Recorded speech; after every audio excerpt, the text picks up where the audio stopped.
Welcome. The ceremony will begin shortly. At this time, please silence your cell phones and all electronic devices. We encourage family members and friends to recognize their graduates and take photos during the ceremony. However, we ask that you do not block the view of the official photographer or the processional. Thank you. Ladies and gentlemen, please rise for the processional.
Please be seated.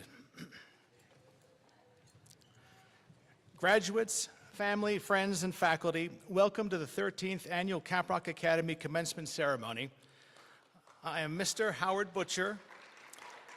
It is with great pleasure and excitement that we gather our supportive community to honor our graduating class. Almost every day this year, rain or shine, 7 of our seniors have raised the school's American flag in the morning and lowered it in the evening.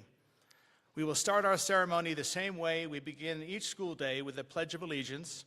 I ask Ayla Blakey, Destiny Cannell, Abby Grouse, Maya Hoon, Faith Mann, Maria McCary, and Brooklyn Savoya to stand and lead us one last time. Gentlemen are asked to remove their hats. All right, the flag is, all right. I pledge allegiance to the flag of the United States of America and to the republic for which it stands, one nation, under God, indivisible, with liberty and justice for all. Thank you. Please take your seats.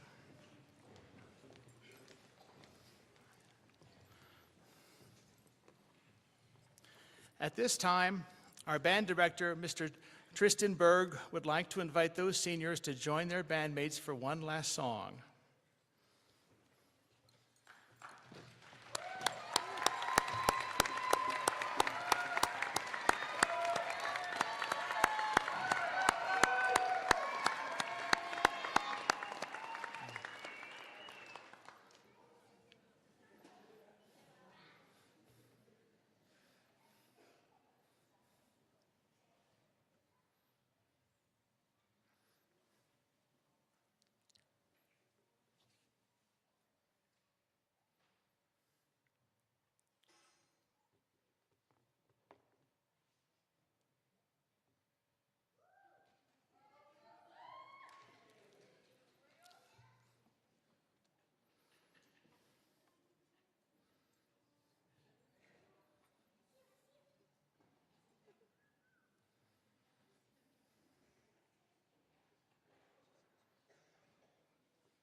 Thank you, seniors. Thank you, Mr. Berg and Mr. Allen.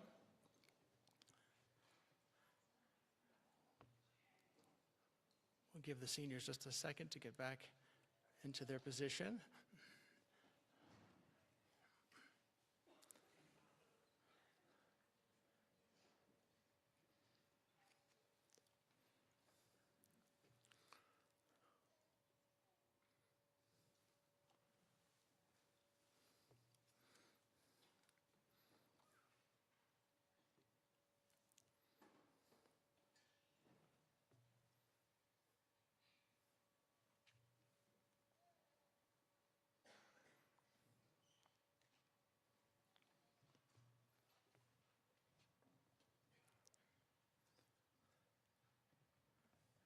Thank you again.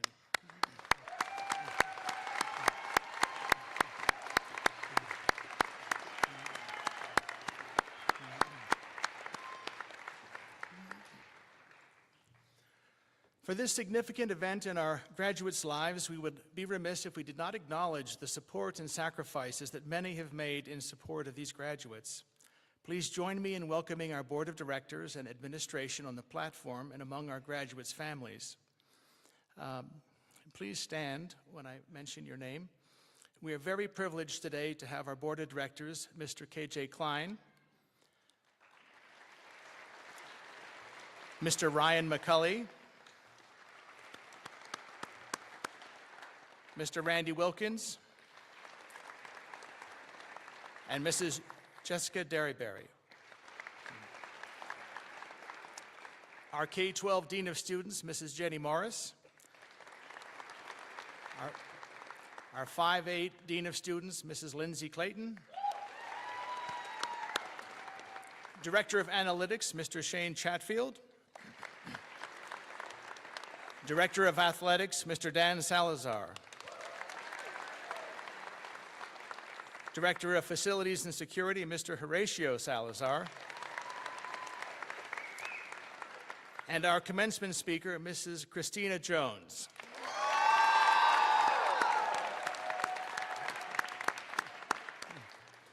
I would also like to recognize our esteemed faculty members. The key to any successful educational program begins and ends with the faculty. Without these outstanding teachers, our seniors would not be here today. Please stand and face the audience when I announce your name, and please hold all applause until the end. Kindergarten, Mrs. Brandy Musto, Mrs. Barbara Hazen, Mrs. Ashley O'Kaley, Miss Katie Smith. First grade, Mr. Elijah Jackson, Mrs. Takara Montever, Mrs. Candy Poff. Second grade, Mrs. Susan Paley, Mr. Noah Paulman, Mrs. Sydney Swaim. Third grade, Mrs. Kimberly Melancon, Mrs. Rose Obst, Mrs. Heidi Vidmar.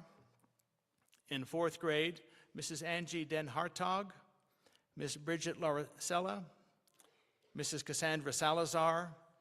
In fifth grade, Mrs. Janae Powell, Miss Brooke Navin, Mrs. Elena Rosas. Sixth grade, Mrs. Kirsten Anderson, Mr. George Miller, Mrs. Jessica Ricks. Middle School Humanities, Mrs. Amanda Calvert. Middle School Literacy and Composition, Mrs. Teresa Drake, Mrs. Paula Klepzig, Mrs. Shiloh Padgett, Mrs. Victoria Rucker. Middle School Math, Mrs. Ann Peterson, Mr. Zach Shiro. And Middle School Science, Mrs. Sonia Akers. Foreign Languages, Mr. Clayton Nearing, Mr. David Rojas. Art, Mrs. Tracy Flennard, Mr. Brian Henson. Physical Education, Mr. Dylan Albert, Mrs. Kara Basinger. Music, Mr. Tristan Berg, Miss Brielle Farrell. High School English, Mr. Dylan Blunt, Mrs. Chloe Brady, Mrs. Alyssa Clifford, Mr. Austin Lovelace, Mr. Torin Perrett, Miss Laurie Whiteman. And then High School Humanities, Mrs. Christina Jones, Mrs. Shelby Lewis, Miss Raluca Lyles, Mr. Tim Van Schaik. High School Math, Mr. Chuck Burnt, Mrs. Lindsay Duncan, Mr. Eric Hendrickson, Mrs. Carolyn Nenny, High School Science, Mrs. Devin Gardner, Ms. Nicole Fitzgerald, Mrs. Cecilia Vanderwood, Mr. Robert Fensky, High School Foreign Language, Mrs. Megan Salazar, Mrs. Dana Thomas, Special Education, Mrs. Ruth Averna, Ms. Kathy Den, Mrs. Sheila Herrera, Reading Specialists, Mrs. Jennifer Heil, and Mrs. Andrea Simons Cummings. School counselors, Ms. Karen Karanko, Mrs. Sarah McBroom, College and Career Counseling, Mrs. Heather Van Schaik. I thank all of you for your dedication and commitment to our community of students and the school. Please join me in a round of applause for our wonderful faculty.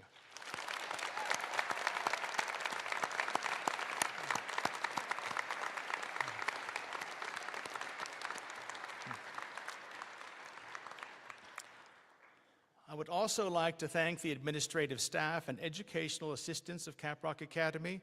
They are the heart and soul of the organization. Thank you for your hard work.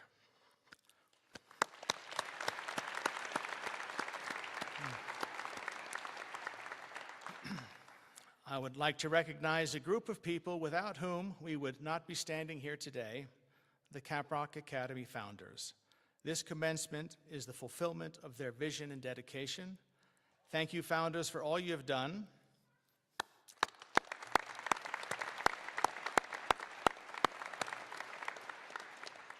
And finally, I would like to recognize a group whose numbers will increase to well over 290, our alumni.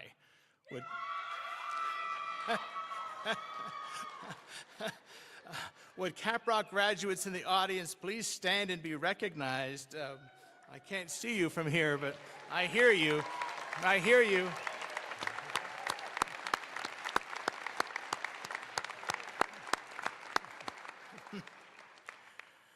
Now, next, I would like to introduce the class of 2025 salutatorian, Miss Ayla Blakey.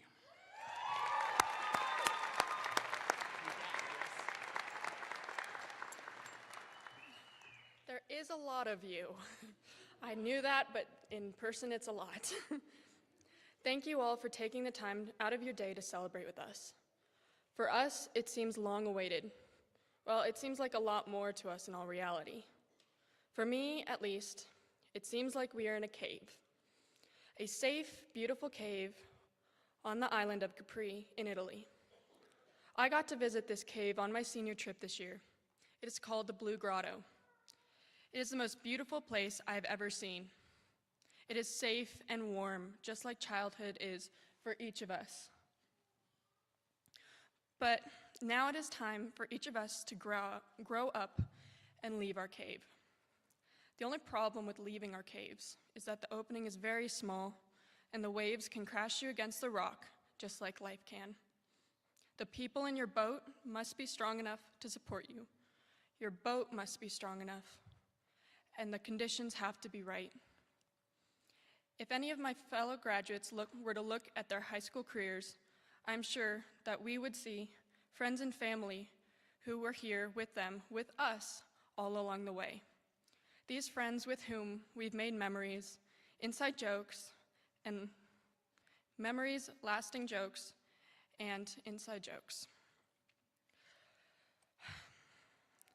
Our families, who have driven us to school for years, made our lunches for us, forced us to go to school even when we pretended to be sick, or wanted to be sick, or hoped we were sick.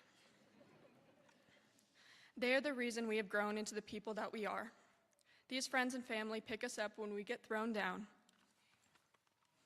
and celebrate when we achieve greatness. Most importantly, these friends and family have shown us that our boats are strong enough and have all the right people in them, and so we are ready to go on to our next adventure. Next, I know that all of our boats are strong enough because of the knowledge and character we hold. I've gotten to know every single one of my graduates these 4 years with them. We all hold respect for our peers and teachers, although it may not always seem like it when we revolted in Miss Jones's AP Gov class. But I know that despite singing happy birthday to her for an entire class period so she couldn't teach us. For context, it was not her birthday. She knows just how much she means to our class. I mean, we presented a 158-page slideshow just so she would be our faculty speaker. Moreover, with the knowledge that we hold because of amazing teachers like Mrs. Jones, I know that we can conquer any obstacle or wave that we will face. All of this being said, I think that each of us must figure out if the conditions are right. For me, I found that the conditions were right when I found out who I was in the world. So let me tell you a story. It all started with an orange cat. Not a full-grown cat, but a kitten. On a hot summer day in the summer, I was out in the yard with my horses as usual. All of a sudden, our black and white dorky dog rushed to the fence.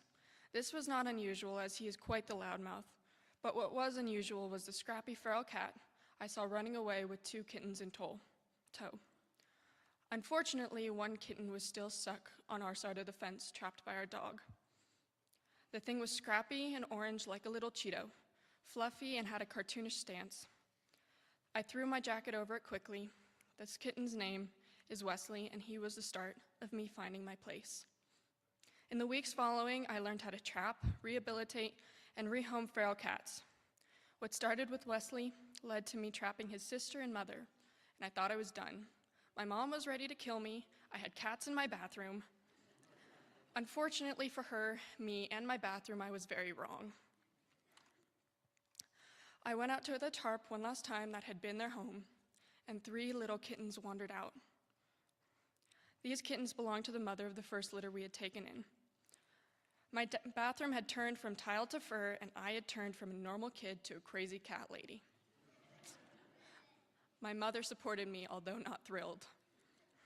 It took me 3 months of fostering for these kittens to be sent to a rescue and rehomed, but the mother cat, Ellie, will forever be mine. When I first caught her, she was small, skinny, and scared. The point of this long-winded and quite concerning story is the moment that will change how I see my place in this world forever. This moment is the first time this scared, skitty, feral cat came asking for love. I would sit in the bathroom with the kittens and Ellie for hours, earning their trust and getting them ready to be rehomed. Ellie would always watch me play with them, and cautiously, she would eye me up and down. One day I was sitting cross-legged on the floor, as usual, when she carefully got up and walked toward me. At this point, I stopped breathing, because she is a feral cat. I thought I was done for. But instead, she lifted her paw and carefully tested out my lap, before plopping her chubby body down on my lap and started to purr. In that moment, I knew I'd made a difference for this one cat, and for me, that told me I could make a difference for so many more, and that meant the world. She is the thing that I am most proud of, and she is how I found my place in the world. By that, I do not mean I found my place as a crazy cat lady that will forever have a bathroom full of cats, but instead as someone who will help animals forever. For me, it is my work with animals, and for me, it made my path out of this warm, safe cave we called childhood a clear one. I'm lucky because as I finish up this year, I'm mostly confident that my conditions are right. But I know that for all of us, we don't necessarily know that. We don't know if we've chosen the right career path, or the right major, or the right college, or any of the other questions I'm sure we'll get asked tonight. But we can know that we have strong enough boats and a faithful crew that will help guide us to the open, beautiful ocean. So, for all my fellow graduates, as we leave our beautiful caves and travel towards our new destination, I hope all of us can recognize that we got this and we have everything we need to go on to our next new beautiful ocean. Thank you.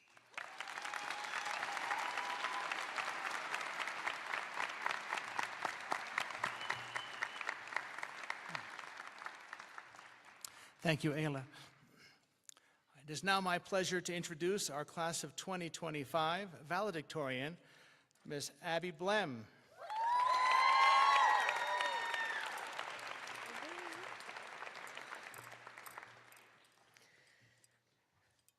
Every day for the last 13 years, I've woken up around 6 in the morning, gotten ready, driven to Caprock, and I've been welcomed by the same office ladies, walked on the same fabric sidewalks, learned with the same classmates, and complained about the same teachers.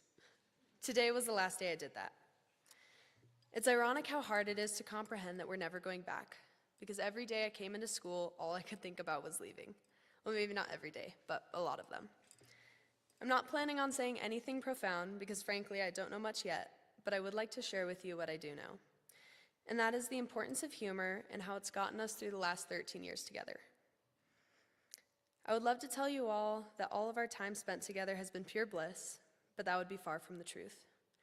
We've been through a pandemic, standardized testing, the loss of loved ones, crushed dreams, and more knee injuries than I can count. In these moments, your true character is revealed, and it is evident that Caprock has produced a group of individuals that is tenacious, compassionate, and completely unafraid to create some truly unforgivable jokes. One of my favorite memories of our class using humor to cope happened in 7th grade. Our teacher was absent, so we were given a substitute. To our immature middle school minds, her asking us to quiet down felt like a grave insult. Somehow, you need to listen and follow our directions became you're stupid and need to shut up. The only logical solution to this problem was to stage a strike at recess. After communicating through whispers and notes about our plans, it was time to begin our protest by refusing to return to class at the end of recess. We stood in the corner of the field defiantly, shouting, "We can't hear you," followed by 4 rhythmic claps. To our disappointment, our strike was shut down very quickly, but it left us with a memory we still laugh about today. When we moved up to high school, we were faced with a new problem: sleep deprivation. Between 200-page essays Mr. Butcher signed at whim, Mrs. Jones' plentiful packets, NHD projects completed in a 24-hour period, an AP test, sleep was a distant friend for many. But sleep deprivation only increased our ability to share a laugh. And when it truly got bad, our teachers took pity, granting extensions and letting us vent. One of my favorite memories from my junior year, which if you don't know is probably one of the most brutal years at Caprock, was one of Caprock's most impressive departments is our literature department, led by Mr. Butcher. Over the years, we have fought alongside the Greeks in the Iliad, sailed the sea with Ishmael and Moby Dick, and chased after the green light with Gatsby. One of the most powerful books we have read was a short 196 pages by Viktor Frankl. In this first-person account of the Holocaust, called Man's Search for Meaning, Frankl writes, "Humor was another of the soul's weapons in the fight for self-preservation. It is well known that humor, more than anything else in the human makeup, can afford an aloofness and an ability to rise above any situation, even if only for a few seconds. Coming from a Holocaust survivor, these words bear a lot of weight. Humor can be used not just for amusement, but as a weapon for our survival. Our high school experience was nothing compared to what Frankl went through, but the same notion applies, that sometimes a situation is so dire, the best method is to create a joke around it. However fleeting, it can relieve the pain for just a moment. For those of you who don't know, I have been a part of student council for the last 4 years, this last year as president. I joined when I was in 8th grade, a choice I will always be thankful for, because I have made so many new connections, and I hope made Caprock just a little bit better. Going back to the idea that some situations are best remedied with humor, I want to share with you one of the worst moments in Stuco that I've ever had. Our spirit committee had spent weeks planning a pep rally, completed a successful run-through, and everything was going swimmingly. The day of, we set up in the gym, did our last checks, and welcomed in the high school. Athletes were recognized, and it was time for our first game to start. And then our speakers failed. The game was Guess the Song and relied entirely on them playing music.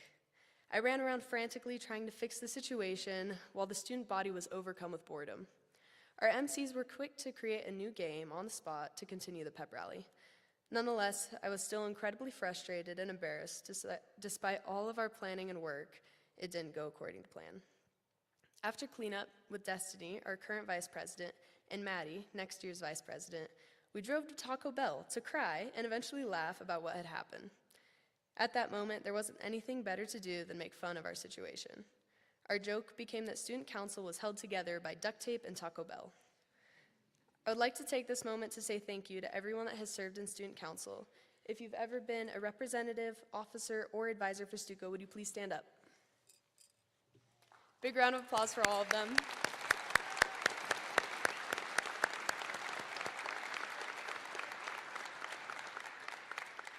I'm so immensely proud of you all, and I'm going to miss the little community we've made very much. I think I would be remiss if I did not mention our senior trip to Italy. It was an incredible experience with lots of laughs. During the trip, we saw Dante's home, the Colosseum, massive churches, and great paintings by none other than Michelangelo, who turns out to have been quite the comedian. While we were visiting the Vatican, we were able to see Michelangelo's finest work, the ceiling of the Sistine Chapel. Although it may look very serene and serious, there are actually multiple jests hidden in the art. The first our tour guide told us about was the nudity. Although he had been told not to by the Pope, Michelangelo painted every part of the human body. He was also told he would not be allowed to sign the painting, so he decided to paint his own face into the fresco. That way he left at least some mark of himself. The last joke Michelangelo painted was one of Baggio da Cesena, a man who had condemned Michelangelo for the nudity in his art. In an act of petty revenge, Michelangelo painted him wrapped around with a snake who was sinking his fangs into one of the most sensitive parts of his male anatomy. Even the great Michelangelo had a sense of humor, which he used to make his situation just a little more bearable. To end, I would like to share a quote from Mark Twain. In one of his unfinished works, The Mysterious Stranger, he wrote, "Against the assault of laughter, nothing can stand." He implies that humor is a tool. It can be used, as Michelangelo did, to undermine authority, or to relieve pain for just a moment, as Frankel suggests. From my own experience, I can tell you that it has made the last 13 years much more enjoyable. Between 7th grade strikes to late-night taco therapy sessions, humor has carried us through. Thank you, Caprock Academy, for giving us so many reasons to laugh.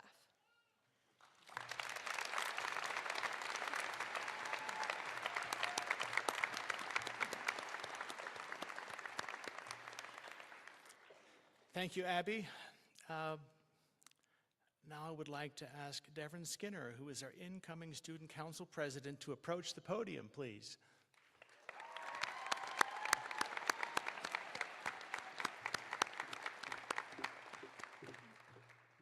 We would like to continue the tradition of the Mantle of Leadership Award, which recognizes a student for leadership in all areas: athletics, character, scholarship, school spirit, and service. The historical reference for the Mantle of Leadership comes from the time of the Crusades.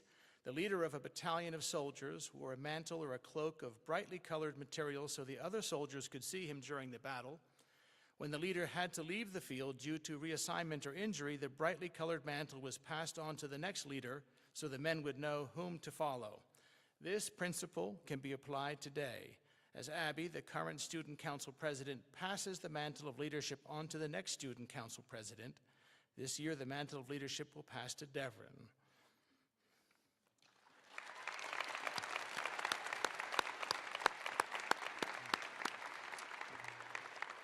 And as her first official act as president, Devin will make sure the mantle is placed in a secure location on campus with the full knowledge of its whereabouts known to the entire admin team. Please, thank you. All right.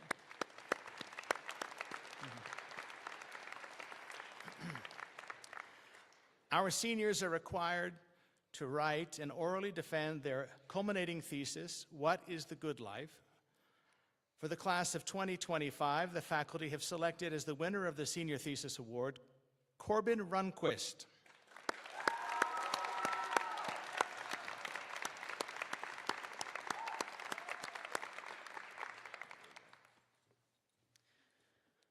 Hello, everybody.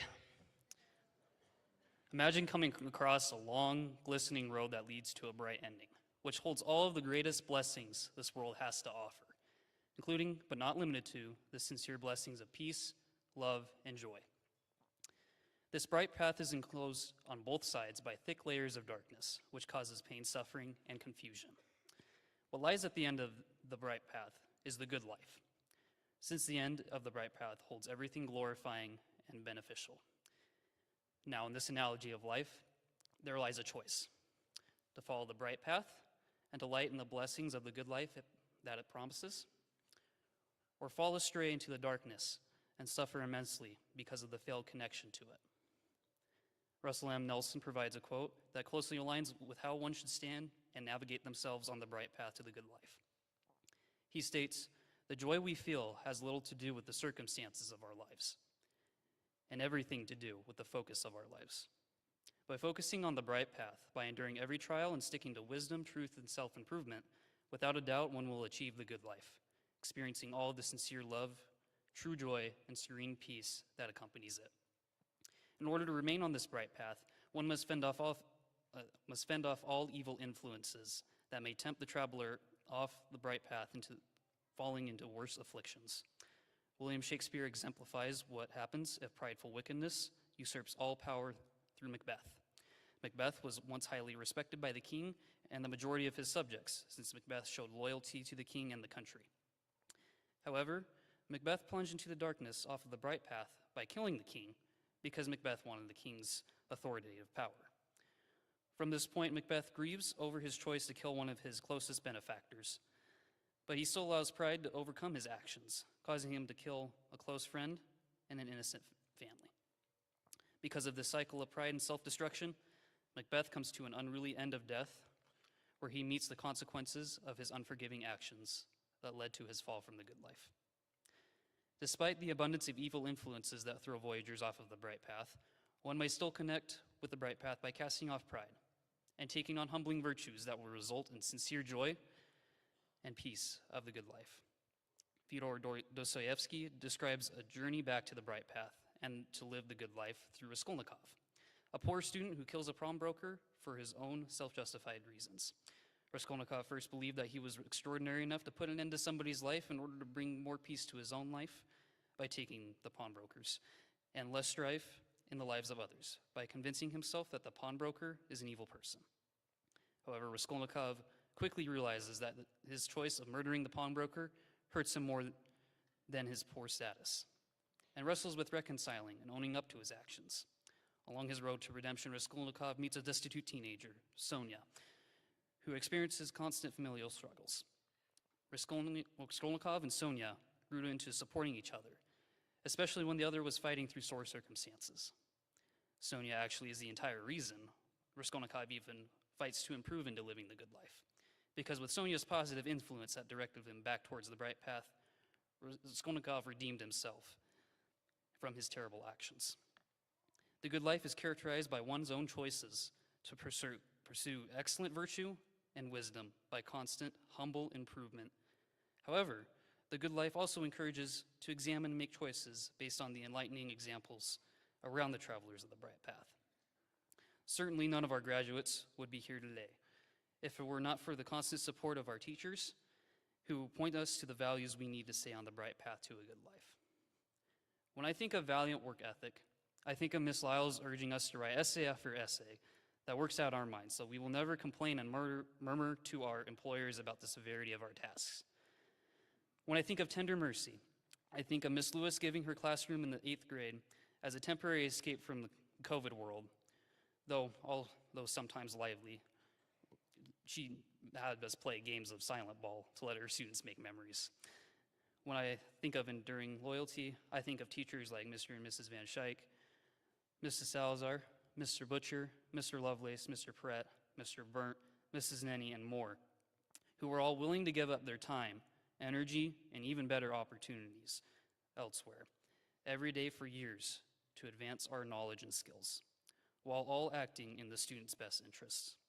When I think of loving compassion, I think of Mrs. Jones, who was always willing to go out of her way to ensure our success, even if she knew we would not even open the 500-plus Quizlet that she wrote up for us for her government class. Although all of these virtues will aid any traveler on the right path toward the good life, because these virtues will result in the promising and sincere joy, peace, and love at the end of the bright path. In addition, very many of our family members, namely parents, have fostered in us a love for what is righteous and benevolent. My parents have taught me the values of service and compassion so deep that I seek even fleeting moments to share any of my peace, joy, and love. Daily, I've tried to integrate this service to those around me. In fact, I plan and I'm currently preparing to serve a mission for the Church of Jesus Christ of Latter-day Saints.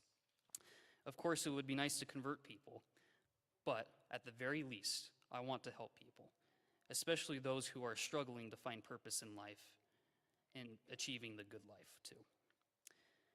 Reinforced by their experiences, my parents have cemented in my mind that this service will bless my life by satisfying me through noticing the peace and joy others now have because they have something that makes their circumstances better. Without these compassionate and truth-seeking modern-day Sonias that preach striving for such exemplary virtues to follow the bright path toward the good life, I know that I'd be lost. And I'm willing to bet that my fellow graduates would have walked in confusion too, if it were not for the excellent striving arsenal of teachers and ceaselessly supporting parents in our lives. However, I do know that every single Caprock class of 2025 graduate today is living on the bright path and will achieve the promised blessings of the good life. I have seen us living on the bright path as we make inconsequential and substantial choices in our lives. Out of the around 80 students that ended the school year in 8th grade, a group of just under 35 people have remained with their education at Caprock. We could have left any time for an easier high school degree at any other school in this valley. However, we knew that if we took this road less traveled, we would be far more enriched and would know more deeply of the skills and virtues we need to live the good life. This is steadfast courage. Upon arriving at school each day, I had the pleasure of looking forward to seeing my friends and enjoying their company, despite having to deal with the hefty workloads and a burnt-out attitude. In these past several years, I've seen this class, both veteran and relatively new Caprock students, cultivate strong friendships with each other. This class has bonded over vigorous study sessions, witty jokes, and delightful games, and remaining in close ties with one another, pushing through the mundane of everyday life, hoping that someday we can get out of this place and do something that will bring us more happiness. Certainly, if I did not have the friendships that I had, I would not have graduated here. I cannot say the same for my fellow graduates, but I do know that because we could lift each other up daily and grow into better versions of ourselves, we remain to fight our trials through thick and thin. This is devoted companionship. Something that has always astonished me about this class is the standard of excellence we push ourselves to live. Whether we want to challenge ourselves with AP courses and extracurriculars, or whether we want to finish our assignments in an optimal and efficient time, our motivation to display our sincerely best work shines blazingly. Every graduate here can testify to the challenges and goals we attempt to live up to. Because of our continued pursuit of excellence, we have conquered our trials and have transformed into enriched and highly developed individuals who are well prepared for any oncoming tribulation. This is valiant perseverance. I know that every Caprock Academy class of 2025 graduate will live the good life because they hold dear what is right, adhering to the bright path, and heeding the teachings of those who direct them to the bright path. We have recognized that our choices matter. I know that this class is valiant, supportive, persevering, committed, loyal, sincere, passionate, and so much more. This class has manifested all of this through their behaviors every single day. I know that if this class continues to live according to these righteous virtues, as directed by the bright path, and consistently improves to align more closely with that righteousness, then I know that each graduate will live the good life, filled with calm peace, everlasting joy, and sincere love. Class of 2025, you have made a great choice to graduate here. Today you will taste a morsel of that peace, joy, and love that the good life offers as a result of your pursuit of righteousness on the bright path. Remember this day where all of your teachers, friends, and family are all proud of you for your virtuous self. Because when we refocus again tomorrow morning on achieving the good life, let us not forget the peace, joy, and love that is in store for us in the good life. Thank you for being such good classmates and friends. Congratulations.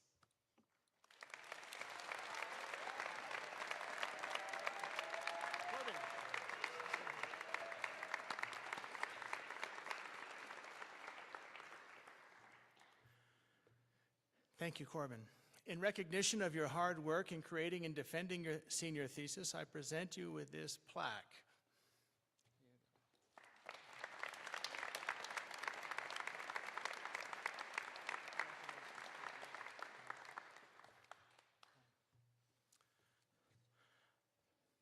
Now I would like to introduce our faculty speaker, Mrs. Christina Jones.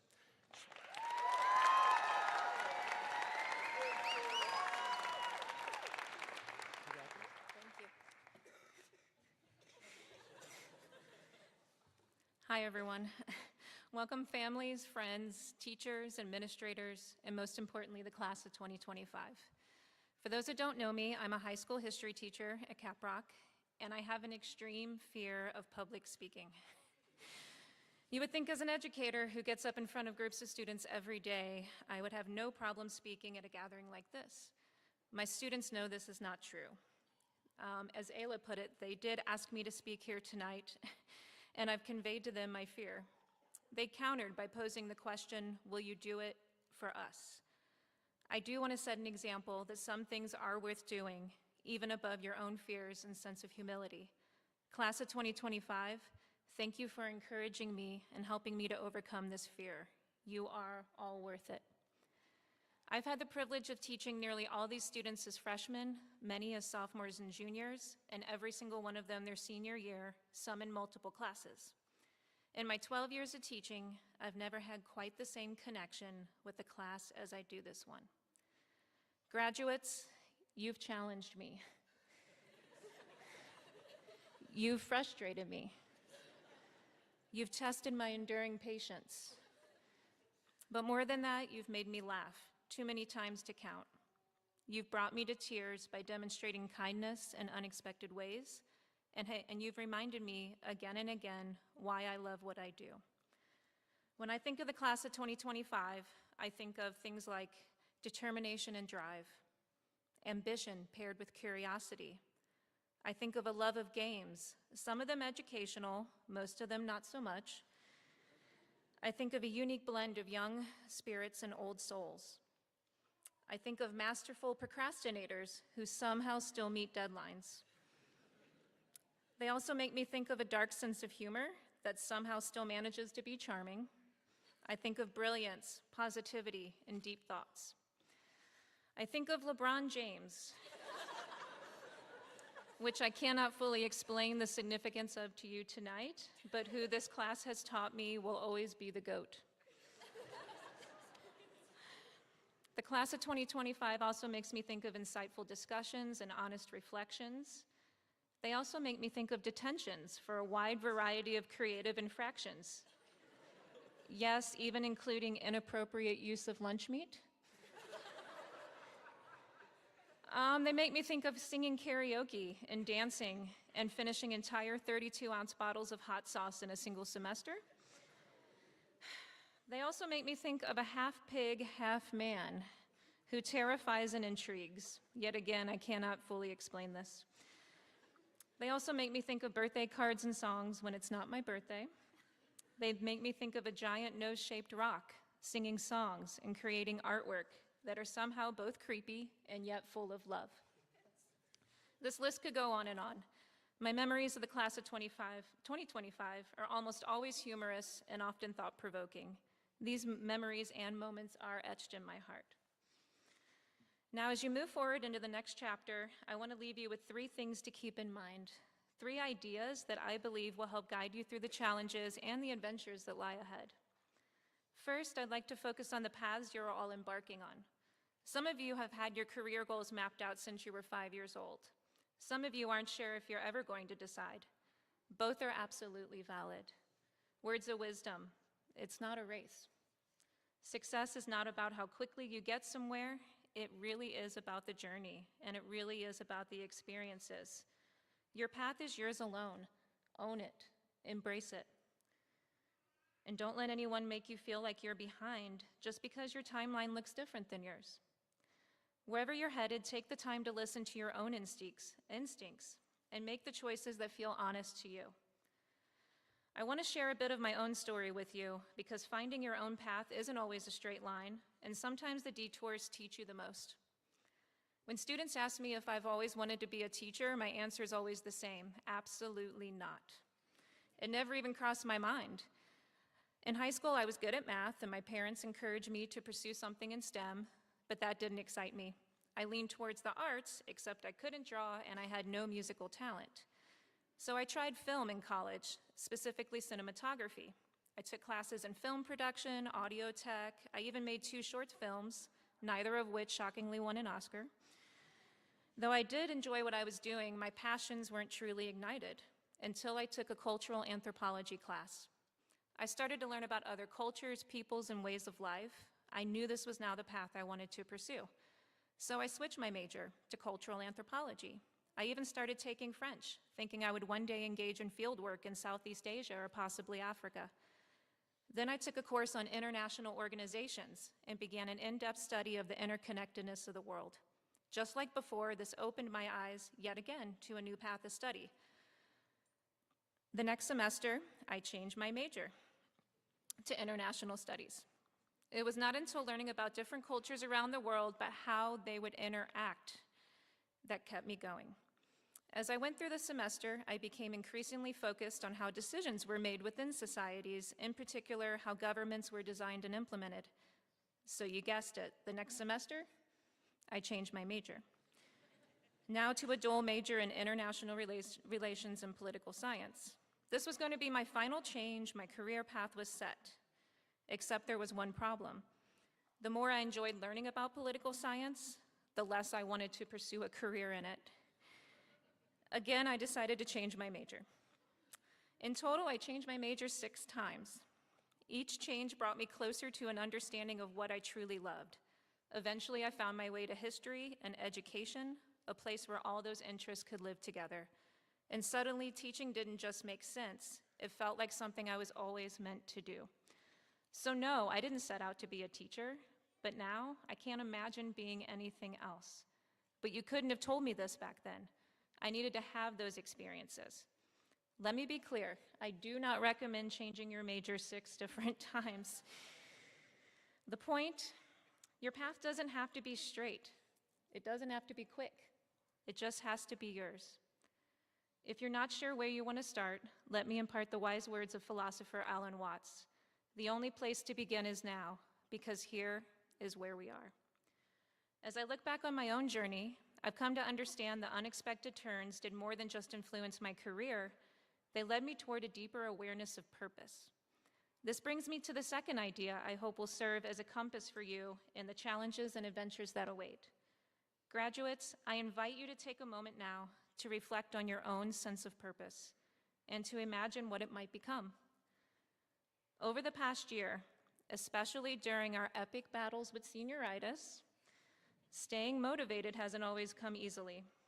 And through countless conversations, I've come to understand your reluctance to engage in things that don't seem to hold meaning. Now is your time to discover the endless possibilities of purpose in your lives. Purpose isn't about having one giant world-changing goal. It's about living intentionally. It means showing up with heart. It means doing things that matter to you, no matter how big or small. It also means paying attention.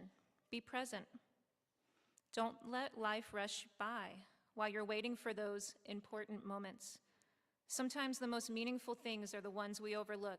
Helping a friend through a tough day, standing up for what's right, creating something that makes someone else smile. You don't need a spotlight to live a purposeful life. You just need to care deeply and act intentionally. In the words of Eleanor Roosevelt, the purpose of life is to live it, to taste experience to the utmost, to reach out eagerly and without fear for newer and richer experience. My third and final idea I hope will serve as a compass for you in the challenges and adventures that await is about happiness. In my personal opinion, happiness is extremely misunderstood in our society. My belief, backed up by my own experiences, is that happiness is the reward you get from living a meaningful life. Happiness is in the little things. It's not a distant prize you chase or a state of being you can attain and never let go of. It is laughing at bad jokes. It's dancing in your kitchen, though try not to break a toe in the process. Happiness is hugging your dog, breathing in cool air on a spring morning. It's listening to a song that moves you and appreciating the people around you. The happiest moments often aren't the big life-changing events. They're the everyday moments that many take for granted. It lives in those quiet, often overlooked moments. The little things in life can be the biggest gifts. Happiness is gratitude. It's learning how to find the joy in the small things, how to laugh at your own mistakes, and how to love people even when they're difficult. Happiness isn't a finish line you cross once you've achieved enough. It's something you build, moment by moment, in how you choose to live and love. This kind of happiness, the kind rooted in gratitude and presence, is what helps us stay grounded during life's inevitable challenges. When you base your well-being on external achievements or constant excitement, you'll find yourself endlessly chasing the next big thing. But when you anchor your happiness and meaning in everyday moments, you build a foundation that sustains you through both joy and hardship. You start to realize that contentment isn't passive, it's an active choice. It's in slowing down enough to notice beauty, showing up for others, and finding purpose in your daily routines. When you cultivate this kind of happiness, you're not just reacting to life, you're shaping it. And that quiet power can carry you farther than any quick thrill or fleeting success ever will. The Dalai Lama put it best when he said, "Happiness is not something ready-made. It comes from your own actions." As you step into the next phase of your life, I hope these three ideas, your path, your purpose, and your happiness, serve as touchstones you return to again and again. They are deeply connected.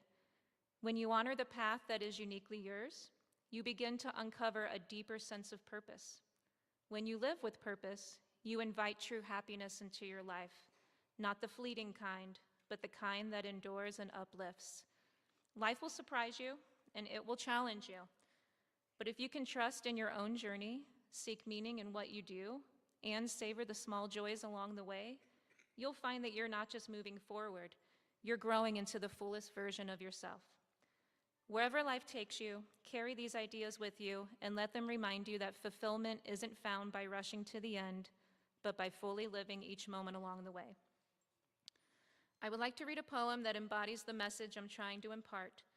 Though it was written in 1846, I hope the meaning will resonate with you. The poem is titled Life, and it was written by Charlotte Brontë. She says, "Life, believe, is not a dream, so dark as sages say. Often a little morning rain foretells a pleasant day. Sometimes these are clouds of gloom, but these are our transient all. If the shower will make the roses bloom, oh, why lament its fall? Rapidly, merrily, life's sunny hours flip by. Gratefully, cheerfully, enjoy them as they fly by. What though death at times steps in and calls our best away? What though sorrow seems to win over hope a heavy sway? Yet hope again elastic springs, unconquered though she fell. Still buoyant are her golden wings, still strong to bear us all. Manfully, fearlessly, the day of trial bear, for gloriously, victoriously, can courage quell despair." Class of 2025, you've spent years preparing for this moment, but this moment is not the ending, it is the beginning. It's a beginning of new places, new people, and new experiences. My wish for all of you is this: never stop learning. Every mistake, every setback, every cringeworthy moment, it's all part of the process, the stepping stones to success. The world beyond high school isn't about being perfect. It's about learning, growing, and not fearing. So don't be afraid to try new things, because that's how you learn to discover what really matters in life. As you go forward, be curious, be kind, and never underestimate the power of your words, your actions, and your presence in this world. You've already made a difference right here in my life. Thank you for teaching me the true power of empathy and reminding me about the importance of gratitude. Congratulations, class of 2025.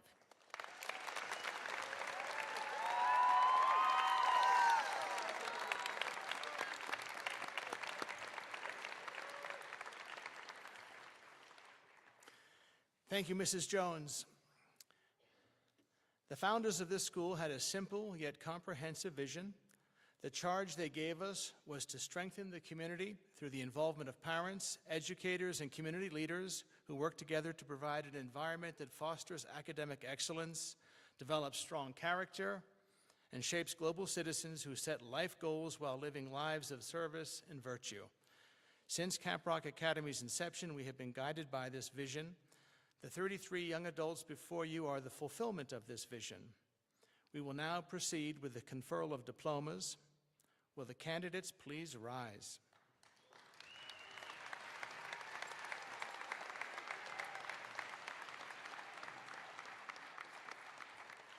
President Klein, these candidates have completed the course of study prescribed by Caprock Academy, the state of Colorado, and have been approved by the faculty. I now present them to you in order that their earned diplomas may be conferred. By the authority vested in me by the Caprock Academy Board of Directors, the Charter School Institute, and the state of Colorado, I hereby confer upon you a high school diploma with all the rights, privileges, and responsibilities pertaining hereto.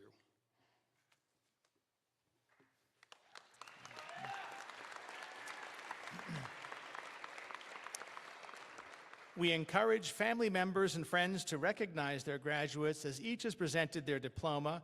Pictures may be taken, but please do not block the official photographer or enter the graduate seating area.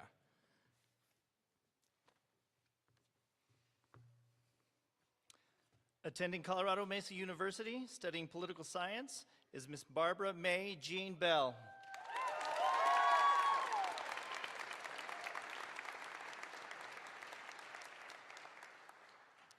Attending the University of Wisconsin-Madison, studying animal and veterinary biosciences, is Miss Ayla and Charlie Blakey.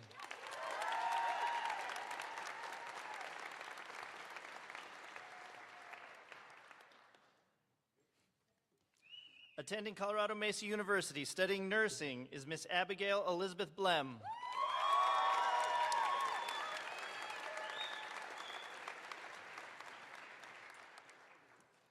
Attending Colorado State University, studying architecture and design in the honors program, is Miss Destiny Nicole Cannell.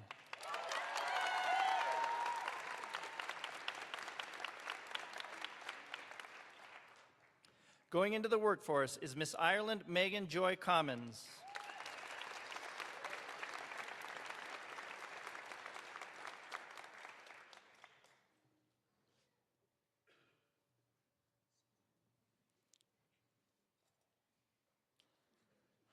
Attending Colorado Mesa University, studying biology, is Mr. Nelson Kemuel Koss.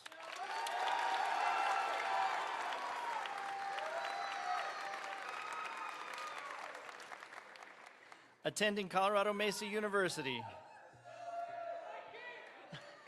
studying business, is Mr. Dante Alonso Gonzalez.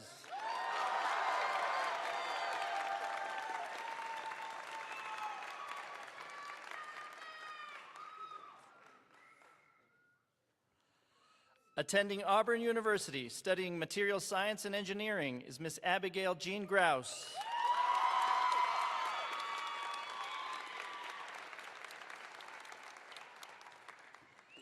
Attending the Rocky Mountain College of Art and Design, studying fashion design, is Miss Abigail Oberon Guffey.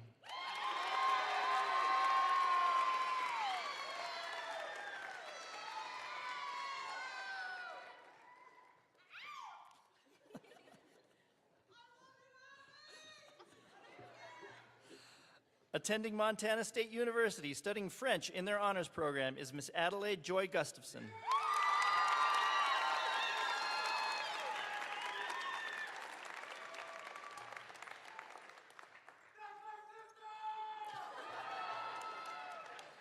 Attending Purdue University, studying finance, is Mr. Jude Richard Hemmer.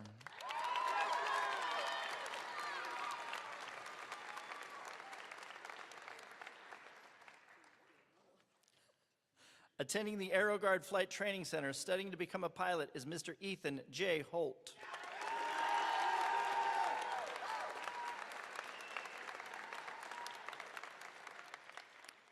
Attending Colorado Mesa University, studying biology, is Miss Maya Elizabeth Hoon.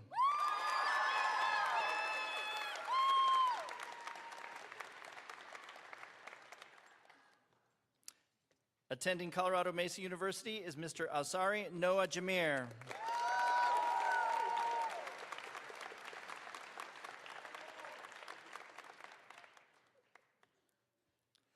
Attending Colorado Mesa University, studying biomedical engineering is Mr. James Stephen Klepsig.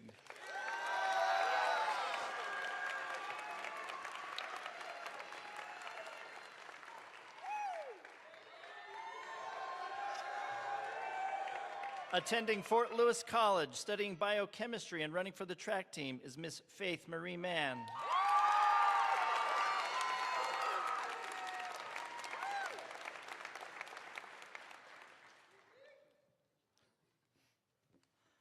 Attending Colorado Mesa University, studying mechanical engineering is Mr. Mateo Favela Martinez.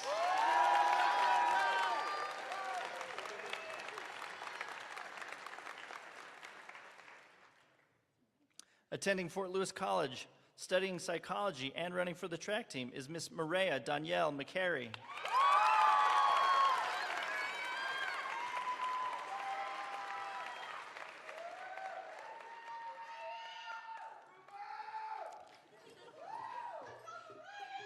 After a gap year, attending Colorado Mesa University is Mr. Aiden Christian Miracle.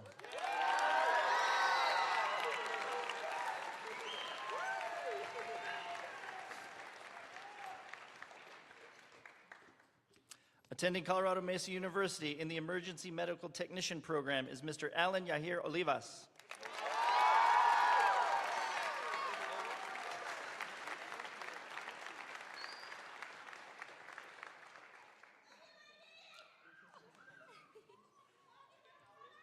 Attending the Spartan College of Aeronautics is Mr. Leo Solomon Kenyon Pabst.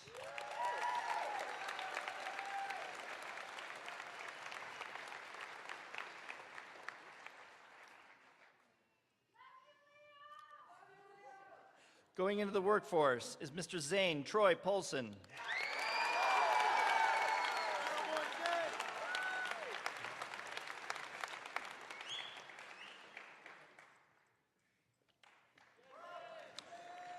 Going into the workforce, Mr. Ian Jacob Pounds.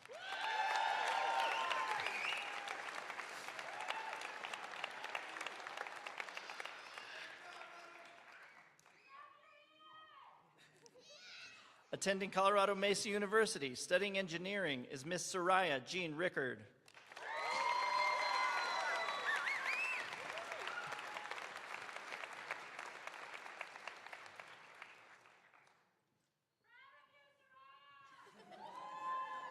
Attending Corbin University, studying kinesiology and playing for the women's volleyball team is Miss Carissa Rose Risky.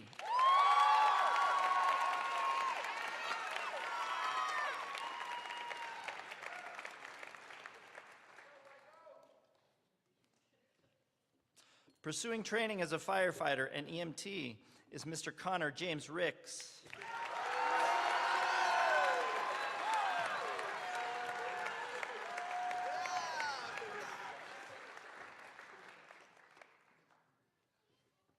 Attending Brigham Young University, Idaho, studying accounting is Mr. Trent Corbin Runquist.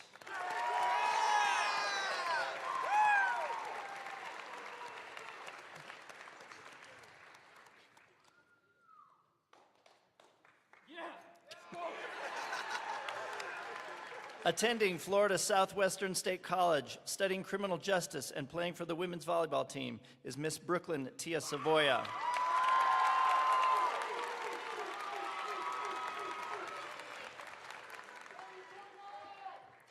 Enlisting in the United States Air Force is Mr. Andrew Charles Simons.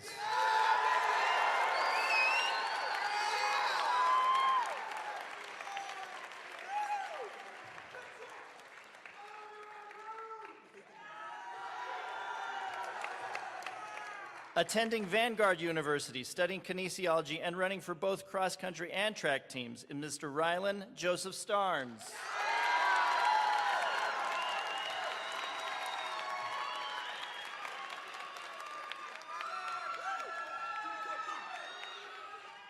Attending the University of Wyoming and studying psychology is Miss Chloe Rose Sutton.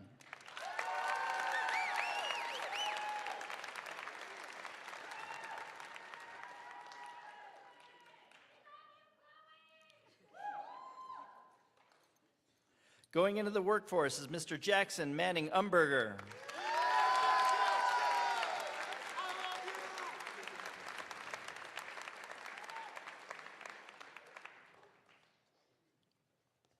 Pursuing a career in chiropractic medicine is Mr. Corwin Woodrow Watts.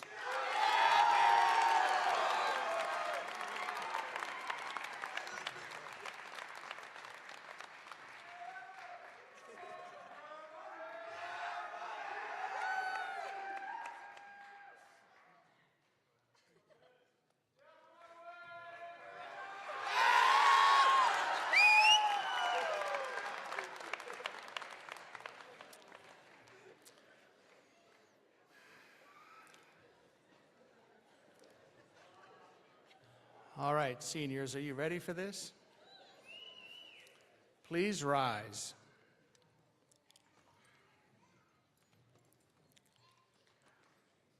Turn your tassel to the left of your mortar board. Ladies and gentlemen, I present the Caprock Academy class of 2025.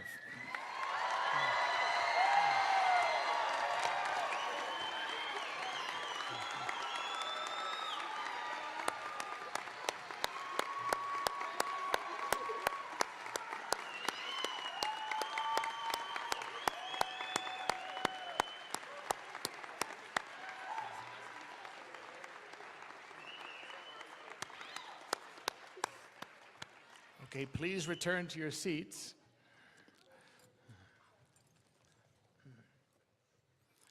As we conclude, I would like to thank Mrs. Christina Jones for sharing her thoughts and for her service to our students, Mr. Berg, the high school band, for their musical accompaniment, and the commencement committee for planning this event. I would especially like to thank the parents of all our students, particularly the parents of our graduates, for trusting us with the education of their children. It is an honor, a true honor, and a pleasure to watch them grow in so many ways. Ladies and gentlemen, thank you for joining us for the 13th Annual Caprock Academy Commencement. Please stand and remain standing until the conclusion of the recessional.